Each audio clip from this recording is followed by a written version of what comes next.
12th plus 2 Tamil Nadu State Board English Simplified. A father to his son. Carl August Sandburg. Small questions. Part 2 ல F. Where was the final decisions taken? இறுதியான முடிவு எங்கே எடுக்கப்படுது அப்படின்னு கேட்குறாங்க. Final decisions are taken in silent rooms. அமைதியான அறைகள், அமைதியான அறை இருக்குல்ல, தனிமையான அமைதியான அறையில் தான் இறுதிக்கட்ட முடிவு எடுக்கப்படுது அப்படின்றாங்க. இன் குவயட் அண்ட் காம் பிளேசஸ், அமைதியான நிசப்தமான இடம் இருக்கும்ல, அவே ஃப்ரம் நாய்ஸி க்ரௌடு, கச்சன் சத்தம் போடுற அந்த கூட்டத்துக்குள்ளே இருந்து விலகி இருக்கிற இடம், தனிமையான இடம், அது silent room. One can focus deeply, அவன் தன்னோட கவனத்தை முழுமையாக செலுத்த முடியும் ஒரு முடிவு எடுக்கிறதில்ல. And arrive at a firm decisions, அதனால் ஒரு நல்ல உறுதியான தீர்மானத்துக்கு, உறுதியான ஒரு முடிவுக்கு தனியான அமைதியான சூழ்நிலையில் இருக்கிற தனி அறைகளில் தான் இறுதிக்கட்ட முடிவுகள் எடுக்கப்படுது அப்படின்றாங்க. What was the poets thoughts on being different? இது ரொம்ப முக்கியமான கேள்வி. அதாவது டிஃப்ரெண்ட் அப்படின்னா வித்தியாசமாக இருக்கிறத பற்றி போயட் என்ன சொல்கிறாருன்னா, அமிட்ஸ் மெனி பீப்புள், பலவிதமான மனிதர்களுக்கு மத்தியில் தான் நம்ம வாழ்ந்துட்டுருக்கோம். His son must naturally be different, இயற்கையாகவே அவன் தனித்தன்மையானவனாக இருக்கணும், வித்தியாசமானவனாக இருக்கணும் அப்படின்றாரு. In his way of thinking, அவன் யோசிக்கிற விதத்தில், in his method of execution, அவன் ஒரு செயலாற்றுற விதத்தில், அவன் எப்படி செயலாற்றுறான் அப்படிங்கிற அந்த மெத்தட் ஆஃப் எக்ஸிக்யூஷன், ஒரு காரியத்தை செய்கிறதுல இருக்கிற வித்தியாசம். அண்ட் இன் ஹிஸ் இமேஜினேஷன், அவனோட சிந்தனையில் வர்ற கற்பனையில் இருக்கிற அந்த இமேஜினேஷன்ஸில் இருக்கிற மாற்ற வித்தியாசமான கற்பனை. That brings change to a world that resists changes. இத்தனை மாற்றம் இருந்துச்சுன்னு ஒரு மனுஷனோட, எல்லா மனுஷனை மாதிரியும் திங்க் பண்ணாமல், எல்லா மனுஷனை மாதிரியும் ஒரு வேலையை செய்யாமல், எல்லா மனுஷனை மாதிரியும் சிந்திக்காமல், கற்பனை பண்ணாமல் மாற்றி யோசிக்கின்றாங்கல்ல, அதுதான் இது. வித்தியாசமாக யோசிக்கணும், வித்தியாசமாக ஒரு காரியத்தை செஞ்சு முடிக்கணும்.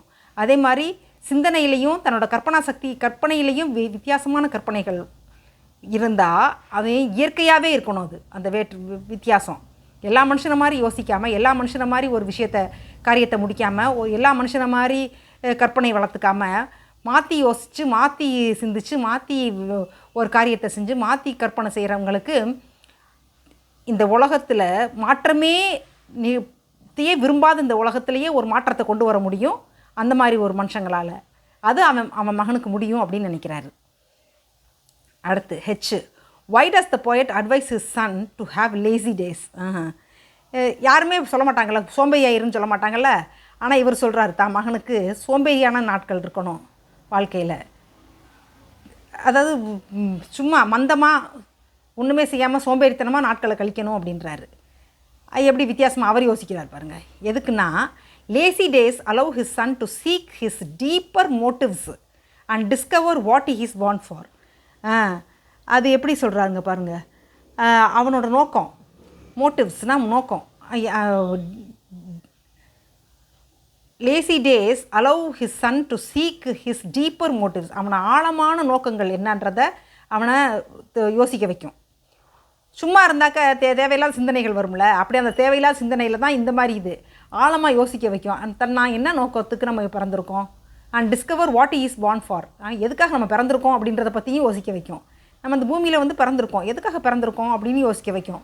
அது சும்மா இருந்தால் தானே, லேசியாக பொழுது சும்மா கழிச்சா தானே இந்த மாதிரிலாம் சிந்திக்க தோணும். அதனால் சோம்பேறித்தனமான ஆட்களும் தேவை ஒரு மனுஷன், வளர்கிற மனுஷனுக்கு அப்படின்றாரு.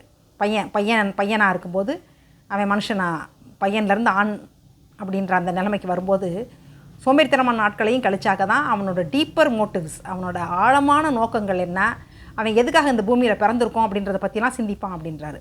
Come to understand Shakespeare, the Wright brothers. பார்த்துக்கோங்க, ஷேக்ஸ்பியரை பற்றி புரிஞ்சுக்குவான், ரைட் பிரதர்ஸ் பெரிய பெரிய இலக்கிய மேதைகளை பற்றியெல்லாம் புரிஞ்சுக்குவான் அப்படின்றாரு. And many more works of literature, இன்னும் நிறைய இலக்கியங்கள் பற்றி அவன் தெரிஞ்சுக்கிறதுக்கு வாய்ப்பு இருக்குது அப்படின்றாரு. அடுத்து த போயட் சேஸ், இதுவும் ரொம்ப முக்கியமான question. Without rich wanting nothing arrives. அதாவது நம்மளோட ஆர்வம் இருக்குல்ல, ரிச் வாண்டிங், ரொம்ப ஆழமான தேடல், ரொம்ப தீவிரமான ஒரு விஷயத்தில் சாதிச்சு காட்டணும் அப்படின்ற அந்த தீவிர முயற்சி இருக்குல்ல, அது இல்லாமல் எதையுமே சாதிக்க முடியாது. நத்திங் அரைவ்ஸ், எதுவுமே கிடைக்காது அப்படின்றாரு. பட் ஹீ கண்டம்ஸ், அதே நேரத்தில் கண்டனம் தெரிவிக்கிறாரு. எதுக்கு கண்டனம் தெரிவிக்கிறாரு? The quest of lure, the quest of lure beyond a few easy needs. அதாவது என்னத்தை கண்டனம் பண்ணுறாருன்னா, quest of lure அப்படின்னா பணத்தை தேடுறாங்கல்ல, பணம் தேடுறது ஃபியூ ஈஸி நீட்ஸ், நமக்கு தேவை என்னமோ கம்மி தான், ஆனால் அதுக்கு மேலே அளவுக்கு அதிகமாக நம்ம தேவைக்கு அதிகமாக பணத்தை தேடுறதையும் அவர் கண்டனம் தெரிவிக்கிறார். அதாவது இப்படியும் சொல்கிறாரு, ரொம்ப தீவிர ஒரு முயற்சி இல்லாமல் ஒரு காரியத்தை சாதிக்க முடியாதுன்னு சொல்கிறாரு. ரிச் வாண்டிங், ரொம்ப ஆழமான தேவை, ஒரு டிசையர், ரொம்ப அவசியம், ரொம்ப உறுதியான தேடல் இருக்கணும் ஒரு விஷயத்தை சாதிக்கிறதுக்கு. அதே நேரம் அளவுக்கு அதிகமாகவும் பணத்தை சேர்க்கக்கூடாது அப்படின்றாரு. இந்த ரெண்டுக்கும் வித்தியாசத்தை என்னன்னு சொல்லுங்கள், analyse the difference and write, இதுக்குமான வித்தியாசம் என்னன்னு சொல்லி எழுதுங்க அப்படின்றாங்க. டீப் டிசையர், ஆழமான ஆர்வம், இஃபர்ட்டு, ரொம்ப டீப் டிசையர், என்ன சொல்லுவாங்க, விடாமுயற்சி, அதான் deep desire. Strong will power, அதிகமாக strong will power to achieve our goal. அதாவது ஒரு இதை அடைஞ்சே தீரணுங்கிற அந்த மனோதிடமும் ஆழமான அந்த ஆர்வமும் நமக்கு அந்த வெற்றி கிடைச்சே தீரும்.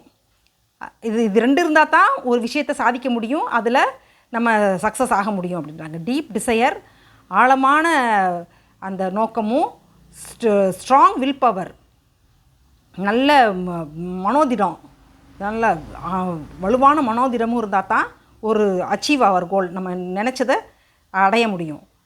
Is expressed as without rich wanting nothing arrives. இதுதான் வித்தவுட் ரிச் வாண்டிங் எதுவுமே நமக்கு சாதிக்க முடியாதுன்னு சொல்கிறது இதைத்தான், டீப் டிசையரையும் ஸ்ட்ராங் வில் பவரையும். ஆன் தி அதர் ஹேண்ட், அதே நேரத்தில் wealth accumulated dishonestly and excessively, பணத்தை நம்ம குமிச்சு வைக்கிறது நேர்மையற்ற முறையிலையும் அளவுக்கு அதிகமாகவும் குமிச்சு வைக்கிறதுனா leaves men dead even before their natural death. இயற்கையாகவே அவன் சாகிறதுக்கு முன்னாடியே அவன் செத்த பணமாக வாழக்கூடிய நிலைமைக்கு கொண்டு போய் தள்ளிடும், அளவுக்கு அதிகமான பணமும் நேர்மையற்ற முறையில் சேர்க்குற சொத்தும் அப்படின்றாரு. அதுதான் த குவெஸ்ட் ஆஃப் லர் beyond a few easy needs. நமக்கு தேவைக்கு அதிகமாக சொத்து சேர்க்குறதும் இந்த நிலைமைக்கு கொண்டு போய் நம்மளை தள்ளிடும் அப்படின்றாங்க. அவ்வளோதான் ஸ்மால் கொஸ்டின்ஸு. சரி, எழுதி படிங்க, ஈஸியாக இருக்கும். ஓகே, நெக்ஸ்ட்டு லெசனில் பார்க்கலாமா? ஆல் தி பெஸ்ட் செல்லம்ஸ், பாய்.